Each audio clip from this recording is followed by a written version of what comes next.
Yeah, so for everyone, I'm sure we have a whole bunch of people who may not be familiar with Avalanche. Could you tell us a little bit about what Avalanche is, how people can, tie into it, and why it might be important for the overall community? Absolutely. And I think there's a very simple answer to what Avalanche is. It is simply the world's most advanced blockchain platform. It solves long-standing problems in the blockchain space that nobody knew to solve, and it solves them in a manner that is revolutionarily different from everything else that came before it. Now, I know you have heard similar words before, okay? I know you've heard just about everybody come up and say we have a revolutionary this, that, and the other. But underneath it all, if you look at what they were always recycling old, well-known protocols that don't actually address the problems at hand. Now, what are the problems of blockchains? Threefold. The first one is performance, and that means quick latency, being able to interact with a blockchain as if it's a website. It also means scalability, allowing as many people who want to be part of the system to be actually part of the system. And nobody comes anywhere near these two things.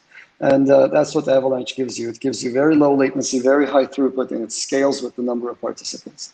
The second big problem was flexibility. Everybody else's blockchains are fixed. They start out life with fixed parameters. They cannot be changed.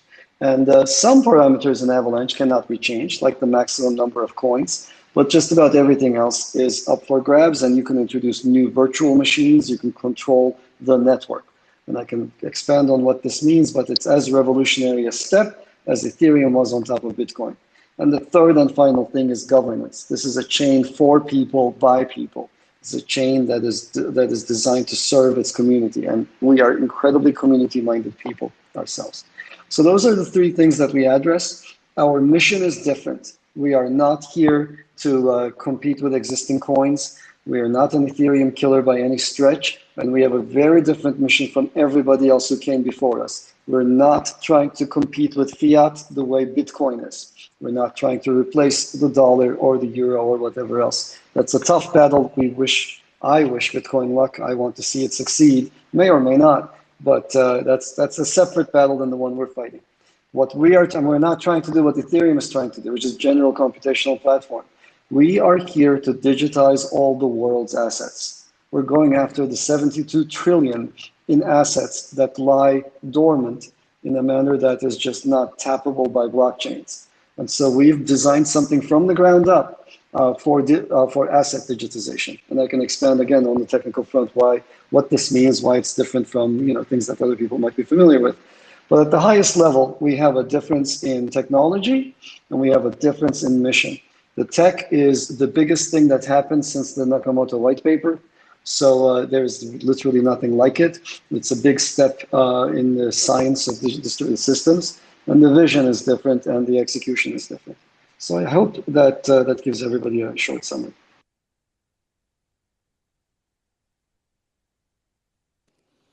Yeah, thank you. Thanks, Gun, for sharing that. I quickly wanted to add on to what you said and talk a little bit about for the audience why Okcoin has listed AVAX and what we've been up to. What's been on top of our mind as we observe some of the development on your guys' side. So for us, we've been watching AVAX development or Avalanche developments before pre mainnet and even after post mainnet. And I think we're one of the fortunate exchanges where we were able to develop this relationship with you guys and ultimately bring AVAX to retail investors around the globe as the first fiat on-ramp exchange that got to offer it. So now, of course, if you're a retailer or an investor, rather, you can come onto our platform. You can buy, sell, trade it. But recently, as of last week, we've opened up stacking of AVAX, which is, again, we're the only platform in the world right now that is enabling those markets. And I think we're very keenly exploring with the business development teams on your side, other integrations like potentially C-Chain and what have you, which bring even added utility for people on Okcoin. But for us, the exciting part, I think, for AVAX or Avalanche as a protocol is It's the idea of driving interoperability, complementing Ethereum, not competing with it by building a bridge into DeFi. I think those are really exciting developments, and we're eagerly seeing how the ecosystem gets built out over a period of time. The key thing that I want to ask you, Gun, is how can you tell us what the path has been to attracting developers to come and build on top of the protocol? What are the things that you guys have learned that are going really well, or things that have been a challenge? Would just love to hear, as you build the ecosystem, of course, the critical piece is attracting developers. How has that been going? Are you satisfied with it? And if you can give us some insights there.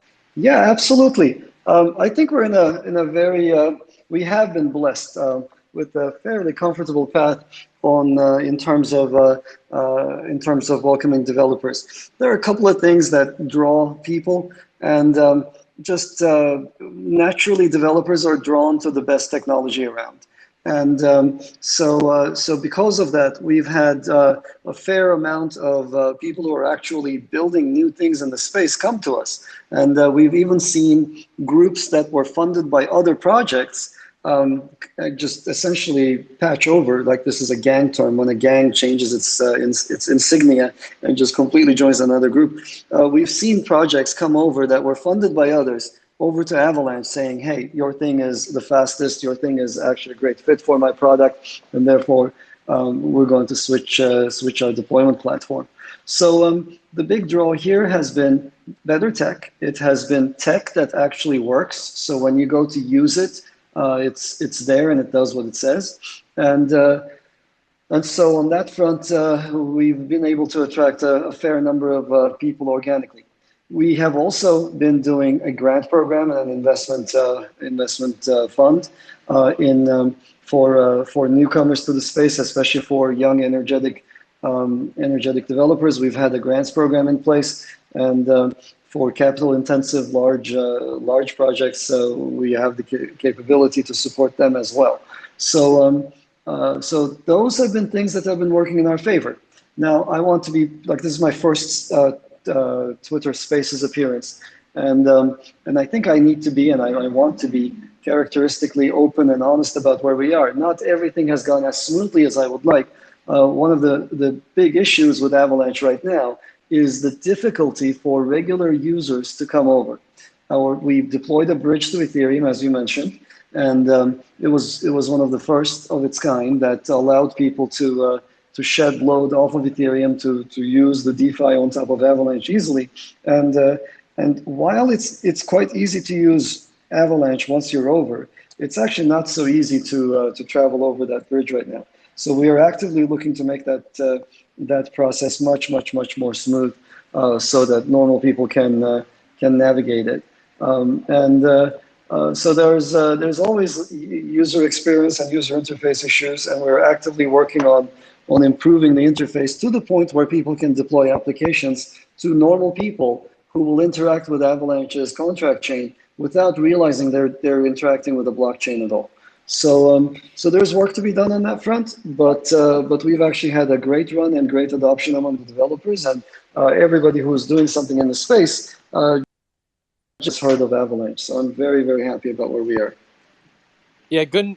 Thanks for that. One additional question I just have out of my own intellectual curiosity here is you're a researcher, you have research background, you're an academic.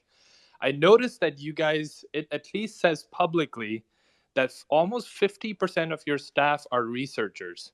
Is that true? And if so, can you talk to us about what the day in the life of an employee at Ava Labs is like if you're a researcher?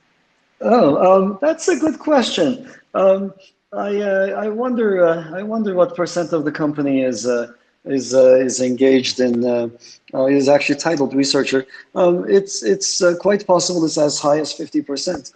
A fair number of the people at the company are top level people in their field, and with a strong background in academics, and certainly the connections I had as an academic who's been active in the space for many years. I've been active in blockchains, and I'm going to name a date, and many people will think I'm making stuff up, but it's easily checkable. I've been active in blockchains since 2002.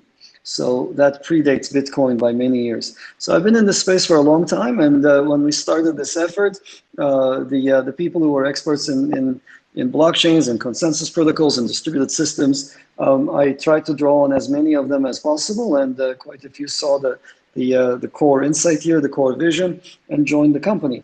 I don't know the percentage, but it's quite high. I wouldn't be surprised. What's a typical day like? Well, that's a great question. I can tell you my day. It's hard to speak for other people. I like to think that the developers' days are fairly well structured, fairly predictable. There are teams. We're internally structured around projects, and I try to shield everybody at the company from the day-to-day, the sort of the stuff that happens externally to us, and we work hard on building. I don't know what as I said, the exact percentage of researchers is, but everybody at Alva Labs is a builder. Everybody. That includes the devs, that includes also the business development people, it includes the marketing people, it includes the communications people. Everybody is involved in building a new generation of exciting tools. So that I can say for sure. And during that process, I try to shield everybody from the sort of the changes, etc., that happen in the external world, so they can focus on the sort of the tasks at hand. And often the life of a developer will involve close collaboration with a group of other people. That group is typically it spans multiple disciplines. It's interdisciplinary. So as I said, but it's hard to say. It's hard for me to say anything other than that. My days these days are pretty insane.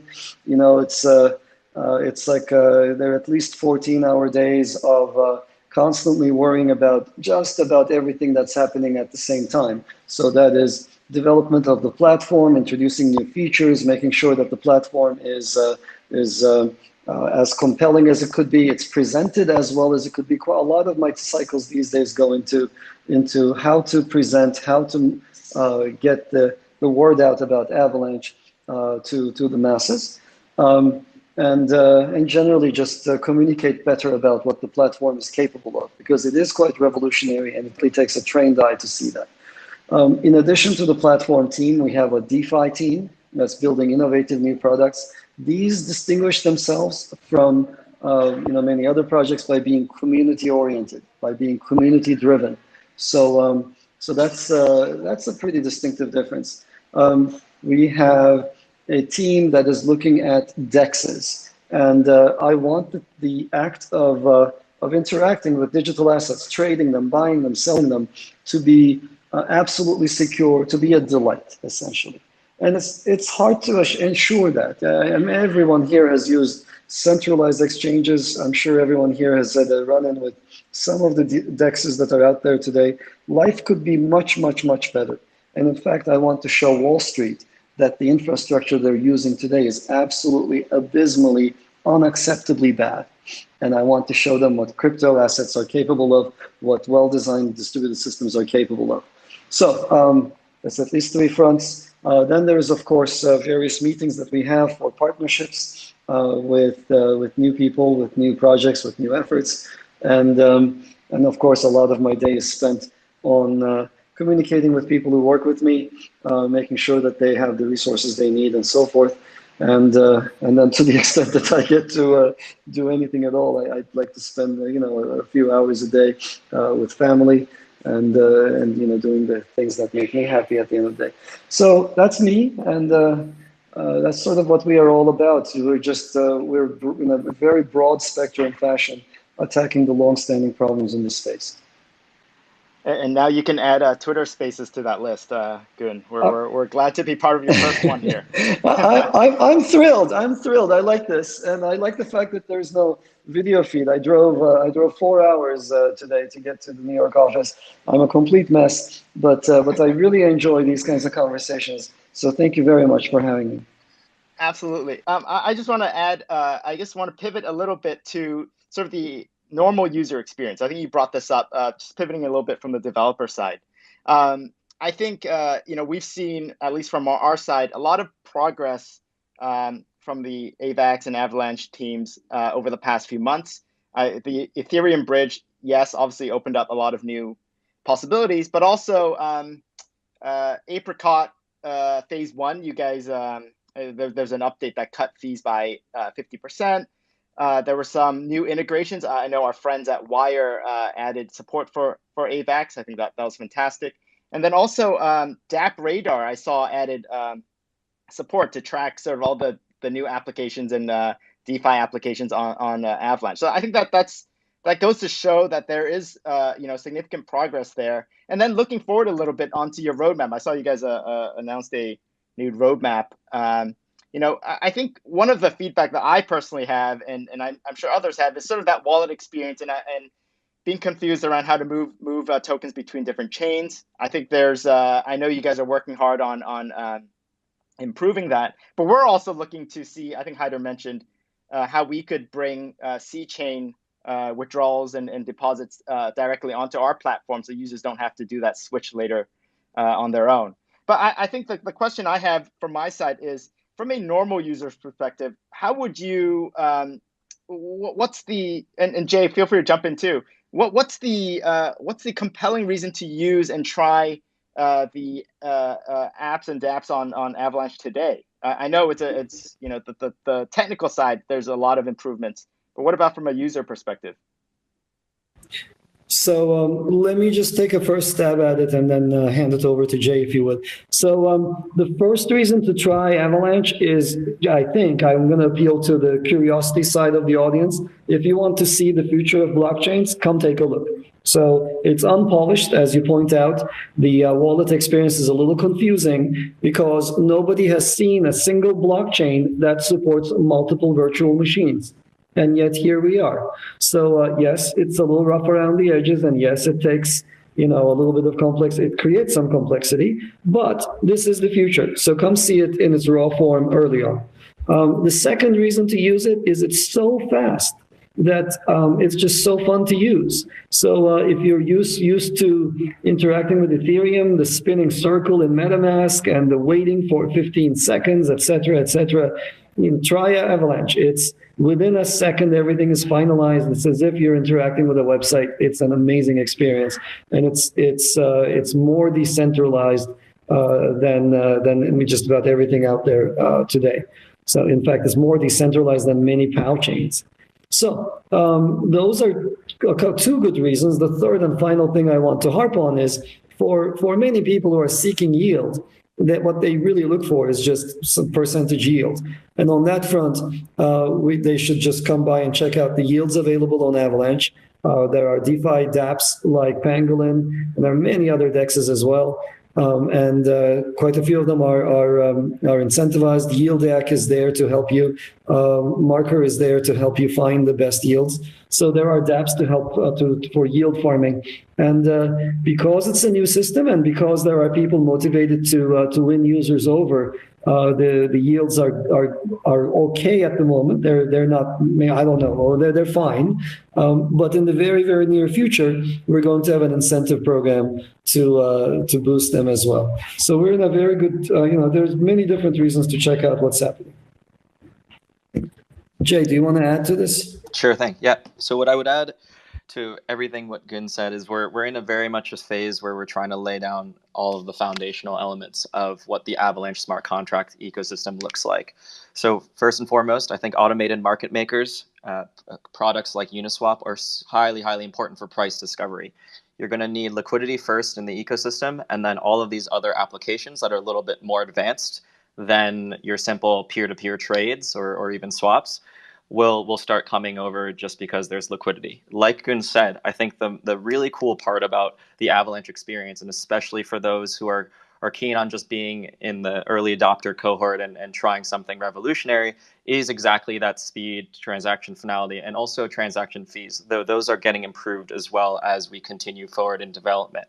And the reason why I say this is putting myself in the picture for a second. My background, I've been prior to Ava Labs, I was professionally in the space, in the Ethereum space for about 3 years. And throughout that time, if you can give a time reference, that's probably around 2016, 2017 to around now. And what ended up happening is you have all these different applications that are trying to create new and innovative ideas, but unfortunately there was a little bit of a bottleneck, especially as the network gets congested.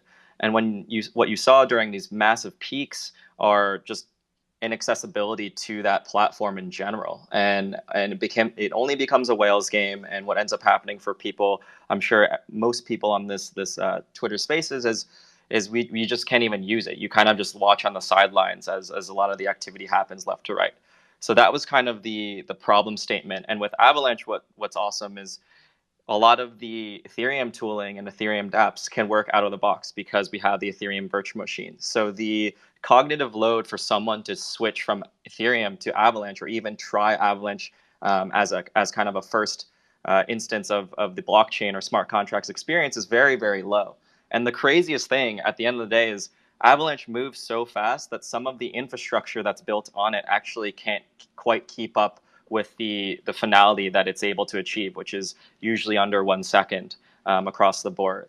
And I think the last thing I'll mention is a lot of these things that we've been talking about, especially the new improvements, Apricot, a lot of the platform improvements as well. These things are still underway, and that's something that we're highly prioritizing, while also trying to leverage business development and marketing initiatives to make sure that we can keep up with this insanely competitive space. At the end of the day, there's only about 2 to 3 million DeFi users, and we want to absolutely make sure that experience is as strong as possible for that niche. Once you conquer that niche, or once you show people how it really works under the hood, or even just kind of the experience of, hey, let's try Pangolin, which is one of the AMMs on Avalanche, or let's even do a little bit of a complex maneuvering with some of the new lending apps that are coming out on Avalanche, then we truly believe that night and day difference for Avalanche versus the rest is going to be kind of this world-shattering moment. For me,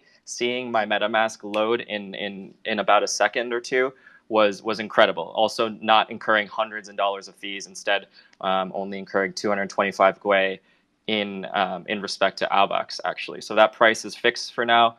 There are plans to ensure that we can turn it into dynamic fees, so then we can make sure that the smart contracts side of things can basically handle the load based on demand. So that's kind of the long and short of why I'm really excited about what's to come with Avalanche. Hey, Jay, that's thanks for that. Two quick questions just to follow up on that. One is Apricot, which is sort of this phase of upgrades, and then later on there's I think Blueberry, right? First question is, why are they named like that? I think that's pretty awesome. And then two is, can you just sum up maybe like 2 or 3 things that you guys are very excited about in terms of on the development roadmap? And that could be for developers or for regular users. I think you started to address some of those. Sure. So I think the simple answer for Apricot and Blueberries is we're trying to keep it a little bit lighthearted and fun, keep it in the fruit theme, at least as it relates to the platform. We also have plenty of internal code names. So I think one of the things that we've been doing is leaning into Avalanche, I think was the early direction, then Fruits, and I think there's a bunch of other headers. Really nothing too crazy in that decision. But moving on to the second question of what I'm personally most excited for, and maybe Gun can also add a little bit of his as well after I kind of give you my 3. But for me, I think it's all ties to user experience. And this is because as much as I am on the forefront on the marketing side, ensuring that we're getting Avalanche and its respective dApps far and wide, I'm also super passionate about user experience and how this space is moving towards a more simplified version of what we're seeing today. And so with that in mind, I think the Avalanche wallet V2 and subsequent versions are something that has been a long time coming, but we are also pushing it at an incredibly fast pace. I think the complexities do come from how we were architecting certain decisions in the beginning, and we've learned from those decisions and also then made sure that we can adjust appropriately. We're also taking a ton of community feedback. We have dozens and dozens of channels where we collect people's opinions and also kind of stories on how things have been working to date. A lot of this, at the end of the day, we all sometimes forget, is very, very new. It's only 10 or so years, and the smart contract space has only been existing for about 5 or 6 years, at least on mainnet. And so Avalanche Wallet, the Avalanche Bridge, the new version, I think is also something that excites me a lot, because that's kind of a big bottleneck currently, where we have an Avalanche Ethereum bridge. It works pretty well. I think it's not our end goal, so that was always our intention there. And it's just kind of like, let's try to make sure that we can get a solution out there in this very, very exciting market without wasting too much time. And so that's what we've been doing. We've been pushing solutions out, understanding what the feedback is, and then taking that internally and making sure that we can push out. And also sometimes we've seen a lot of the community leaders on the professional space starting to speak up. They're saying, hey, maybe we can figure out a better way to optimize Avalanche Ethereum Bridge. I know one project was saying, okay, we could probably do a lot of this off-chain. And so they were able to implement that solution, or I think is actually under the process of implementing that solution. Similarly, there are other existing projects like Ren VM. They were saying, hey, we can just integrate Avalanche, and you guys can use the Ren tokens, a wrapped version of respective tokens like Bitcoin, Bitcoin Cash, Doge, and all these things. And so we can actually just incorporate Avalanche in this case, in their ecosystem and just work out very quickly. So what's really cool about this is, I think, why we're all in this space, and everyone can kind of contribute their ideas. No one's really right or wrong in the beginning. It's really hard to determine that. It's really until maybe quarters or even years after those implementations are live, you truly understand what's actually going on with what the market values. And I think to close that thought, one anecdote I'll bring is, I was one of the founding members of Wrapped Bitcoin.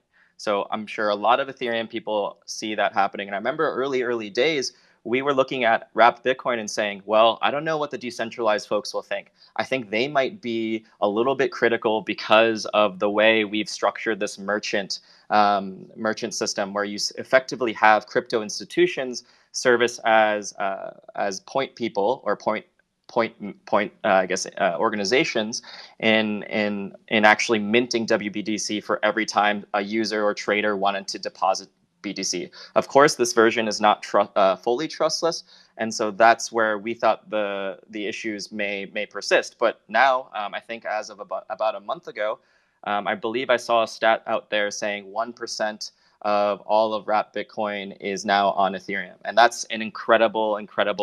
Or sorry, 1% of Bitcoin is now exists as Wrapped Bitcoin on Ethereum. That's what I meant to say, and that's an incredible feat for anyone that's trying to solve this interoperability problem. So I think those are the two quick points I'll add in terms of what's exciting on the roadmap.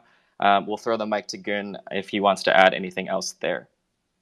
Yeah, very quickly, I'm very excited about Apricot's underlying technical changes, and that will give us dynamic fees, which will give us even lower fees than we do now. So our fees are very low, but they're not as low as some completely centralized platforms, but they could be, and so that's what Apricot is aiming to do, and so that's one. Blueberry and others are going to bring very exciting DeFi dApps on top of us. And one of the key ones there, I already mentioned, new DEXs that the world has not seen yet. There is so much more to the DEX game than what we have seen so far. We've already seen, thanks to the efforts in the AMM space, we've seen two variants of AMMs. Uniswap pioneered V1 and version 2 and version 3, I should say. And but there is much more that's possible there, and I'm really excited about what's going to come out that I know is coming out. And there is far more. There are topics that you've heard of, and in due course, I want to tackle things that everybody has heard, especially supposed thought leaders. They keep going on and on and on and on. And if I could characterize the last, 10 years of blockchain research, it's been mostly people talking without doing anything. I want to show the world how to do identity management on a blockchain as well. So these are topics that have been ignored, where I have seen not the right kinds of things happening. And it's high time to take blockchains to the next level.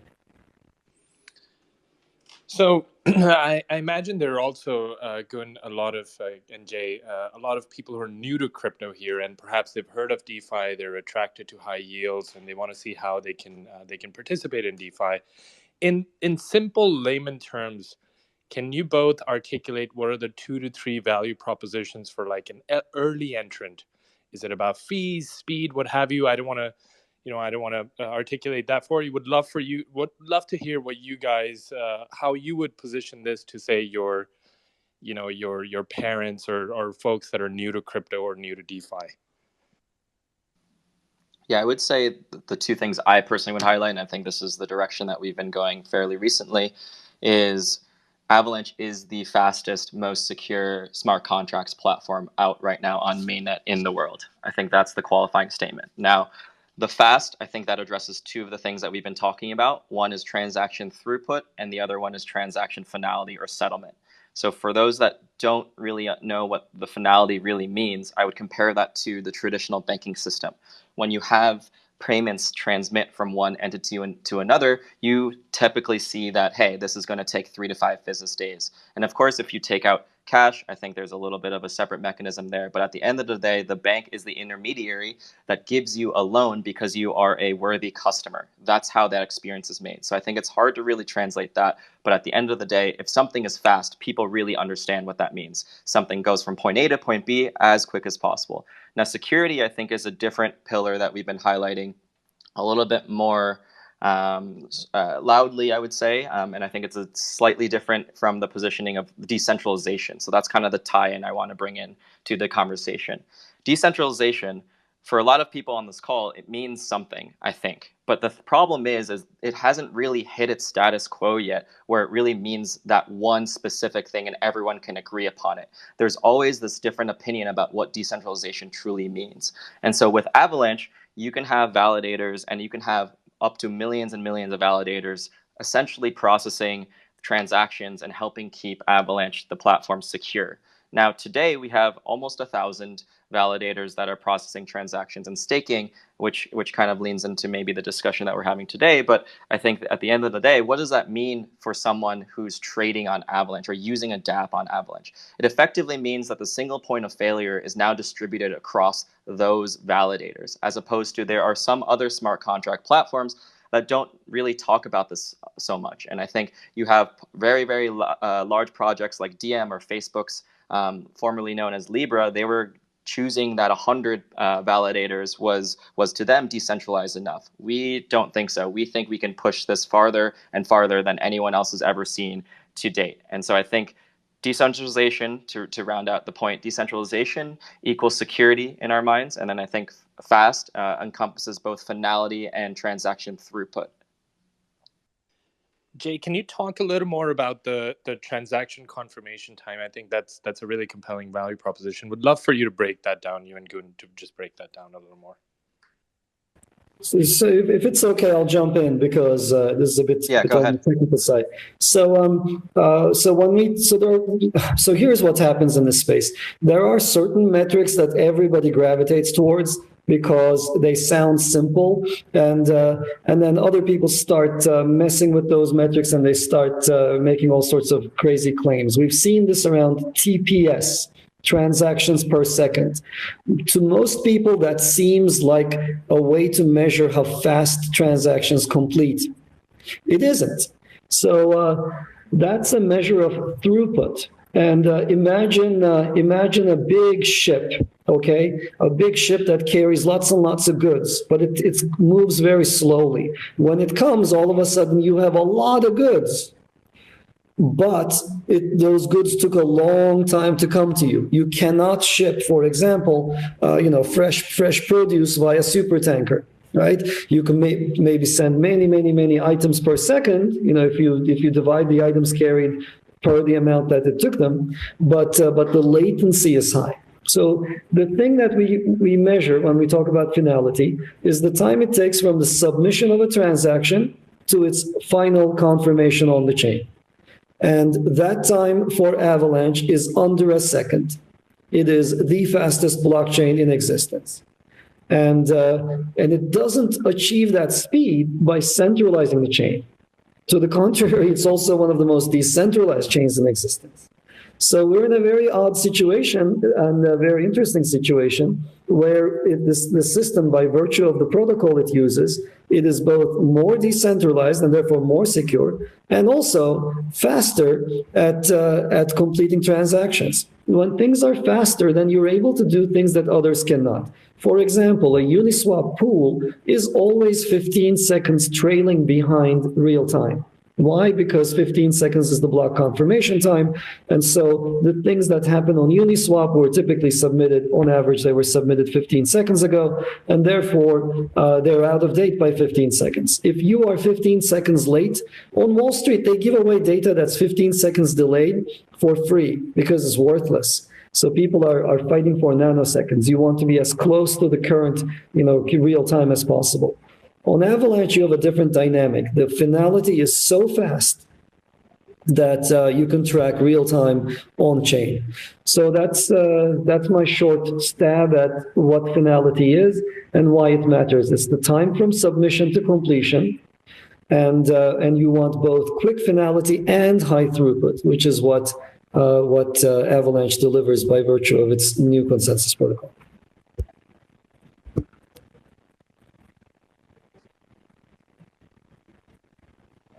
Perfect. Thank you so much for the explanation, Goon. I have another question here. I guess, how can your community members kind of help further the growth of Avalanche?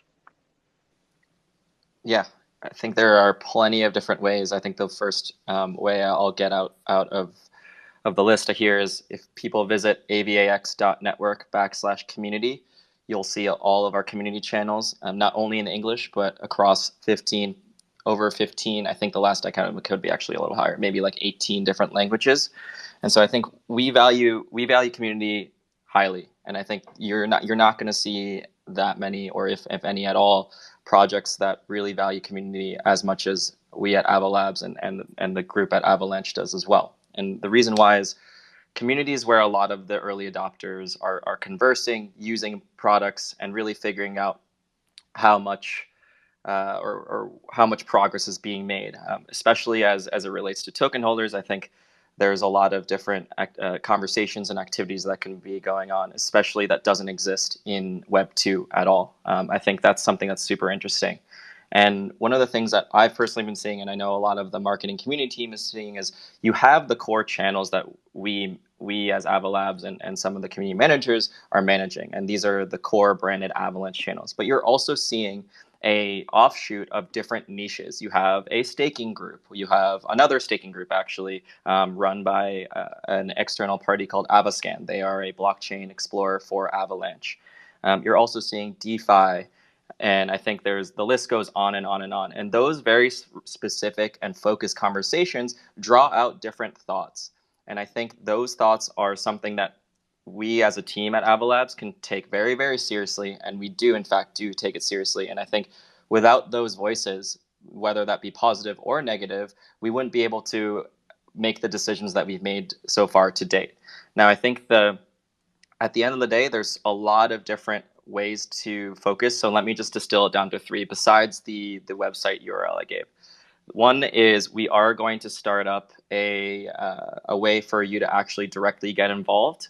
I think one way to do that right now is at community.avox.network. That's a very good resource. You can earn Avox rewards for completing various growth tasks. I think that's kind of the high level overview. The second I would mention are the grants. Gun tipped it off a little bit earlier in the conversation. The grants are a really good way for projects or individuals to bootstrap their efforts. And this does not actually have to just be engineering or development focused. We've seen a lot of grants where someone came in and said, hey, I want to help out with moderating the Avalanche forum. And we were talking to him for some time, but actually didn't end up panning out. But that was one of the proposals that we were taking very seriously.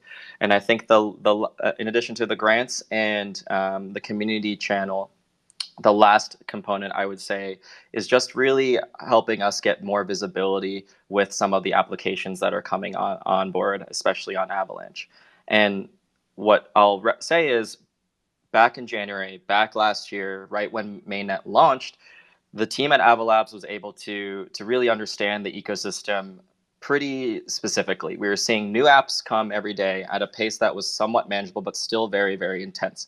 At this point in time, we're at a pace where we're seeing applications that we've never even heard of. We're seeing dozens and dozens, if not more, applications deploying on Avalanche on a weekly basis.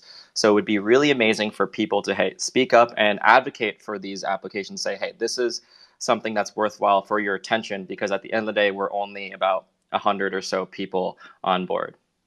Jay, can you point us to the applications you guys are most excited about that are onboarding? I know I see names like Chainlink on there, but just curious, what are the ones that you guys get excited about, whether new applications or legacy applications that are onboarding onto your protocol? Yeah, I think the biggest bucket that I'm personally most excited for are those applications that exist but are currently being throttled by their respective blockchain platforms that they're running on, due to likely performance issues or even transaction costs. And so a lot of these legacy applications are talking to us right now and saying, hey, we need a better solution. And it seems like you guys are the most compatible solution because of the EVM, because of how seasoned our development and our wider team is, and also because of how quickly our ecosystem is growing. I think to pick out some of the specifics, some of the lending apps that are coming on, I think are really exciting to me. Also, Chainlink, I think, is a really, really big piece, especially as oracles are very, very needed for a lot of these applications. And I think the last bucket would be more actually on the enterprise side. We're having a lot of really strong discussions with very large enterprises where they're coming to us and saying, hey, we weren't really comfortable with the 2017 movement. We weren't even comfortable even maybe like a year or two ago when things dissipated a little bit. But now I think we're able to dip our toes in the water and have constructive conversations on how we can streamline internal processes, but also even sometimes external, very crypto and decentralized kind of mentality-focused implementations of this technology. I'll also let Gun talk about some of the things that he's most excited about as well.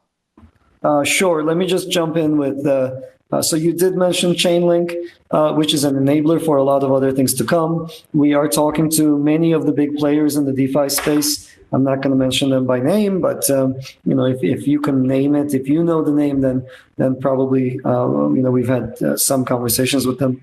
And the things that I can easily name that are really interesting is there's one very, very, very big intellectual property holder.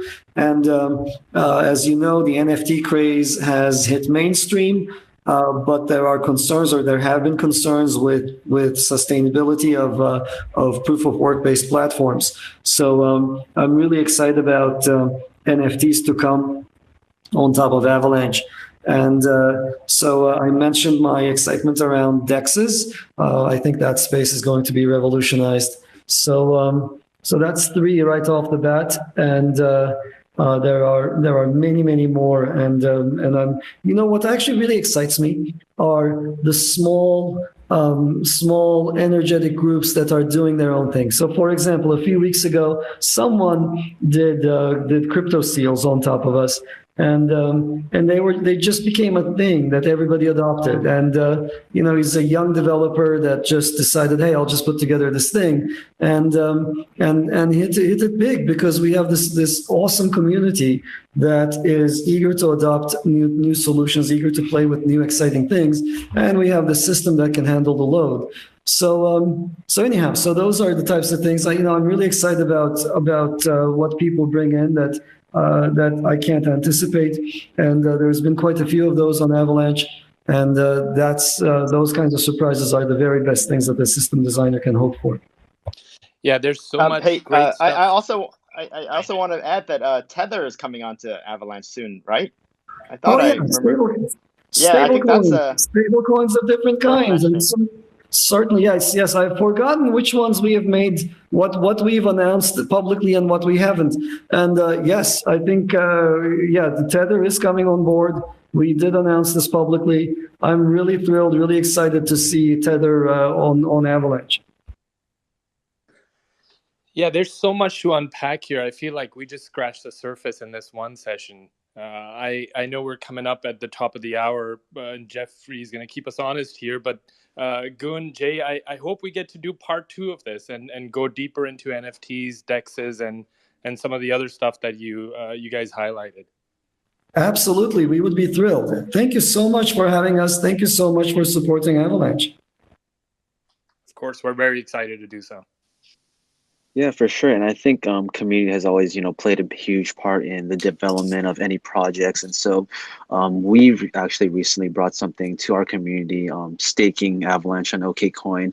Tiana, do you want to give a brief overview on kind of what that looks like and how people might be able to participate?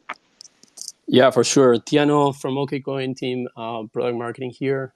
So yes, clearly we're very excited about all this and partnering with AVAX and Avalanche. And so we've just announced our AVAX staking offer. And so if we take a step back around like Okcoin Earn, I think it's worth highlighting like how like we've made it pretty easy to go from cash to crypto and then holding crypto and then start earning rewards on your assets. And so now we have AVAX as part of that.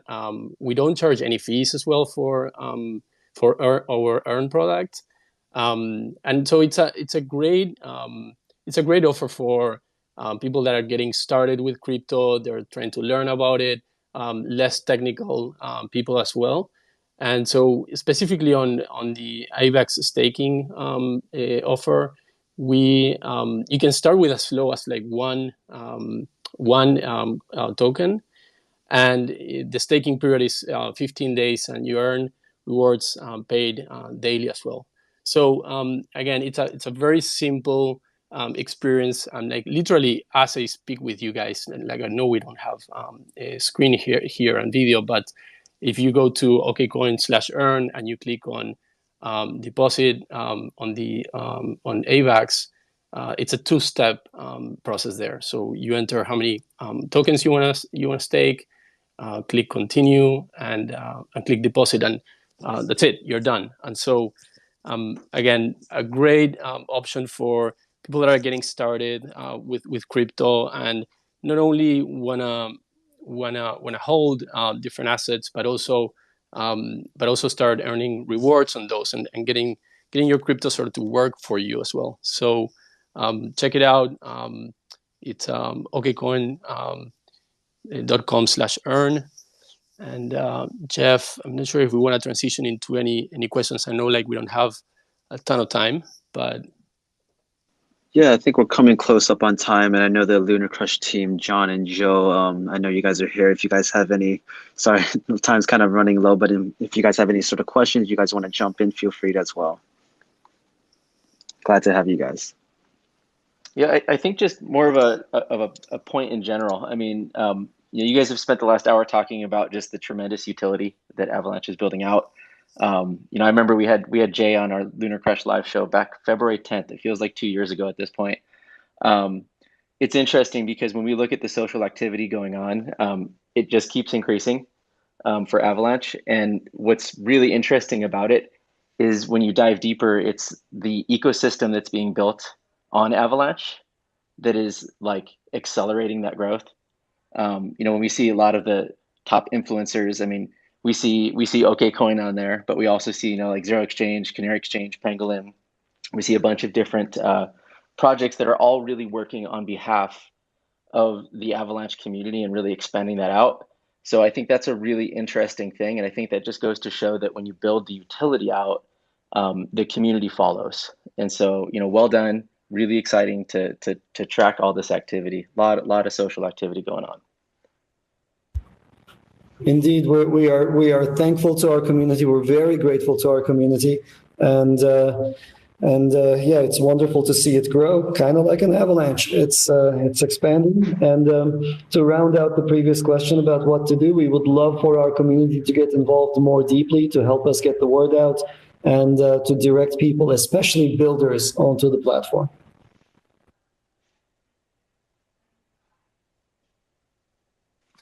Well, I couldn't thank Goon and Jay more and the Lunar Crush team. I think it's safe to say, I think two key takeaways personally from my side. We should do part 2 of this. There's a lot more that I think we can unpack. And secondly, I think we should expand our marketing. I think there's now that we've done these integrations, staking is available, trading buy sell is available. I think the next thing to do is work together in making sure the world is aware of these utilities and how to participate in this ecosystem. So I look forward for both teams to do that. Likewise, we'd be thrilled. Thanks, everyone. Appreciate it. Yeah, for Thanks, sure. everyone. Thanks.